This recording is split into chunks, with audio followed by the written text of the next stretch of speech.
Okay, this is me saying happy Sunday to all my followers, and I want to say thank you for following this page. Help us grow, help us grow. There are a lot of things we can learn, a lot of things we can discuss that will help your marriage work. You know, some time ago, I've heard a lot of people talk about marriage doesn't work. Actually, marriage works. You understand that your own is not working doesn't mean it's not working for other people. So you cannot just conclude. And a lot of people that came out of marriage, those are divorced. Some of them, they don't want to get married again. I mean, you cannot judge one person that you married someone and your marriage failed. Doesn't mean every man now is not the same. No. You cannot conclude like that, okay? Don't conclude. Who knows? Just at this time, I have to relax, settle down, calm down, okay? So that the former mistakes, you don't make them. Okay, imagine now your ex, should I call it ex-spouse, is now saying marriage doesn't work, I won't get married again. Okay, who is at fault now? You feel that your husband the ex-husband is not the reason why the marriage in the whole world does not work. I mean, your parents, so didn't they work? Your neighbor, is it not working? What of your colleague in the office? Are they all out of marriage because you yourself, your own is not working? No. Sometimes it could be, and one of the reasons why marriage somehow it's as if there is something they can't really settle. Sometimes is arrogance. This one doesn't want to say I'm sorry. This one doesn't want to answer. In short, it's the major reason marriage doesn't work. It's not about just saying I'm sorry. It's about saying I'm sorry. I'm meaning it. That's the thing. If you don't love the man, sometimes I even wonder, you marry the man that you don't love. So what I'm saying in essence is that this time around, well, you can go back and okay, you want to be a single person forever? Well, it's your choice. Everybody mustn't marry, My pastor used to say that. But if you know you will marry, because not being married, you're going to definitely, especially if you're very young and you're out of marriage, if you don't get married, it is well with you. Because it's something you've tested. And now you don't want to go back in because you are afraid, Maybe there's somebody out there that will actually work it. It will work for both of you if maybe someone that you are. I don't want to use compatibility because somehow it's not just about compatibility, It is part of it though, but it is by the spirit. When you settle down, you've seen the mistakes you made in the former marriage. Then settle down and let the Lord guide you in the new one, okay? Somebody now will say, even if the Lord guides you, are Christians not getting divorced? Well, every divorce does not mean that a Christian got married and got divorced doesn't mean he was guided by the Lord. And again, that people are divorced doesn't mean they were not guided by the Lord. I mean, the Lord will tell you, this person, this is your husband, or if you marry this person, this is how it's going to work out. Let me tell you, marriage is important to God, but salvation is more important to God than marriage.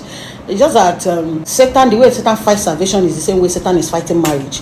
So if every Christian will understand this, there will be a reduction of divorce in Christianity because both of you are hearing the same word. So if you put the word to work, there is no way your marriage will not work, except both of you are not listening or you are not doing what you are being taught. Okay? So that is just it. If you see Christians that have a difference, I can imagine sometimes when a Christian says, we cannot settle. It's sometimes one person that is always the problem or the two. Okay? So as a Christian, don't say, I'm married, I won't go into marriage. And a young lady or a young guy, what will you not be doing? Temptation will come, you start flirting. What are you not doing? You not stop committing fornication here and there and all that.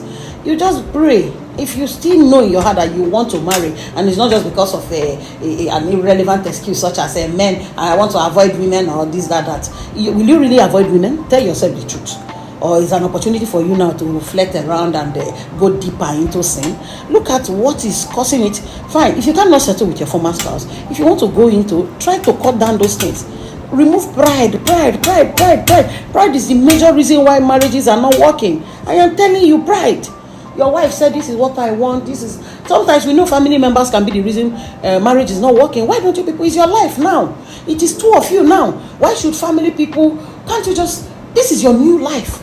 So why should your family, you've been living with them all your life. I'm not saying you should abandon family people. But if you know that these family people are about to destroy your marriage, and you know you married a good man, you married a good woman, and you know it's not selfish, would you now allow, this is a new life you're about to start with your wife and your family, and because of different, in short, if your family people have you in their hearts and they know they are the problem, they will definitely keep away, like they withdraw a little. Okay, it's not, I don't think there's any wife that will be angry and say, I don't want you to visit your family forever. I don't want you to, except those family are deadly to you. Because let's face it, there are a lot of family that are deadly to a person.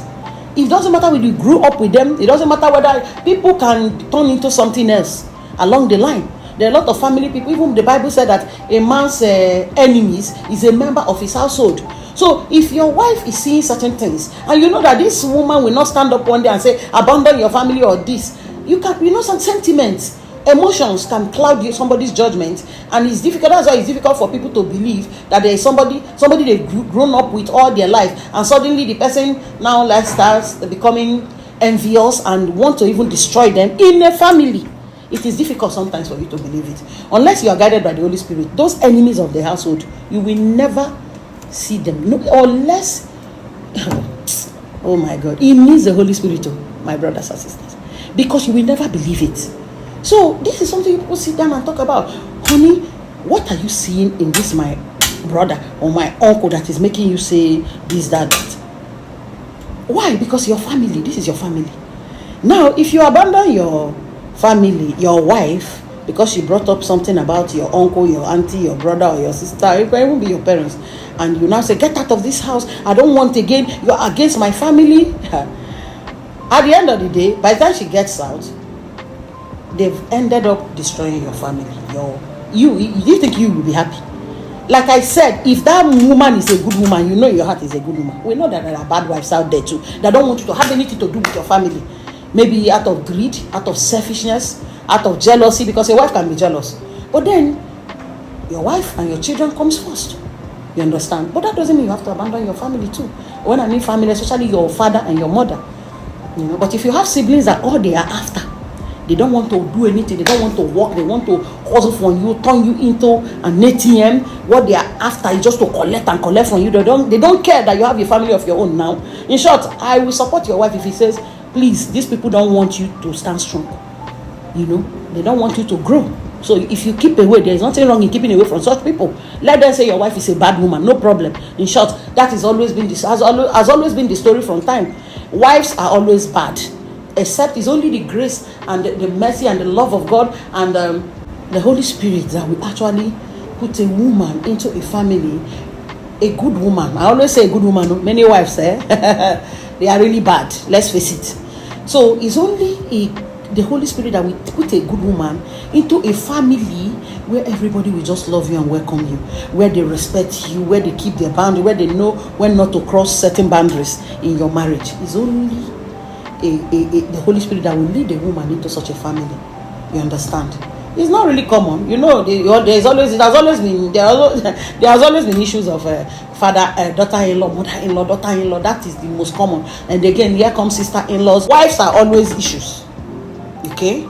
Yeah. Sometimes it is because of control. You marry into a family where everybody just want to control the wife. In Africa especially, they look at the woman as our wife. Our wife, come here. I know they used to do that to me sometimes. Come here, kneel down, greet me. I'll be your uncle. They just want to bring down a wife, belittle a wife.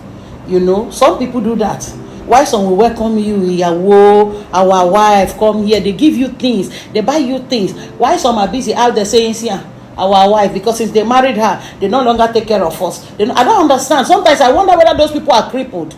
They no longer take care of us. Is the person not ashamed? At your age, you are still looking for somebody that just started their family to be taking care of you. What happened to you? If they drag you like that, let it be. In short, I'm talking to those in-laws now. Let it be that because of who you are, your brother and your wife especially wants to take care of you if you are struggling. Not that you think you are not entitled because somebody is your brother. You have become entitled. So what happened to your hand? Your husband, uncle, or your wife, uncle? My brother, no, they help me. My brother, what about you? Why don't you help your brother? Or why don't you become somebody that people can look up to? You are just there at the receiving end so that you can be. If they don't give you, you are not entitled. You understand? You are not entitled. Go and make it and give them. Teach them how to give if they are not helping you. But it's that entitlement thing about no, come on. It's bad. It's bad. Sometimes many people want to marry foreigners, like even bride price. Those ones don't even collect. They don't leave you to live on your own. You can decide to help. In Africa, it's entitlement. And my brother, they will push you away. It's my brother. I don't understand. Did you pay the brother's school fees? And even if you did, let your brother, being a good man, know that he has to pay back. You understand? So if you become entitled, that means you didn't do it out of love. So that is just it. Anyway, so as I was saying, your marriage is not working doesn't mean everybody's own is not working. Or that doesn't mean that your former marriage failed, doesn't mean the next one won't work. Okay? But sometimes you have to look at yourself. If you are the one that is at fault, it's difficult for people to admit. Like I always tell people, if you want to be treated like a queen, don't become a warrior. How do I put it? Don't behave like a security or a bodyguard. Don't become a commander-in-chief of the army staff of the kingdom. That's who you are. You are the commander-in-chief of the army staff in your family. And you tell your husband, oh, you're not treating me like a queen. No, you're not a queen. You're a warrior. You're a fighter. You are in the battlefield. Your marriage is a battlefield. So if that is who you are, don't complain that they are not treating you like a queen. Queens are treated like queens. And warriors are treated like warriors. Nobody pets a warrior. They shout at them. They command them. That is how warriors are treated. So if you are being like a warrior, don't expect to be given a tender treatment. No, that is how queens are treated. Warriors are treated with roughness, and because of their character too, they have to fight battle. They always fight. They are fearless. They are aggressive. So you cannot behave like a warrior, and you want to be treated tenderly like a beautiful princess and a queen. No, you'll be a warrior. So that is just it. All right, please follow us on this channel, this thing called Love, Relationship and Marriage, and for more marital advice. Have a blessed day. Please don't forget to follow and subscribe. Thank you.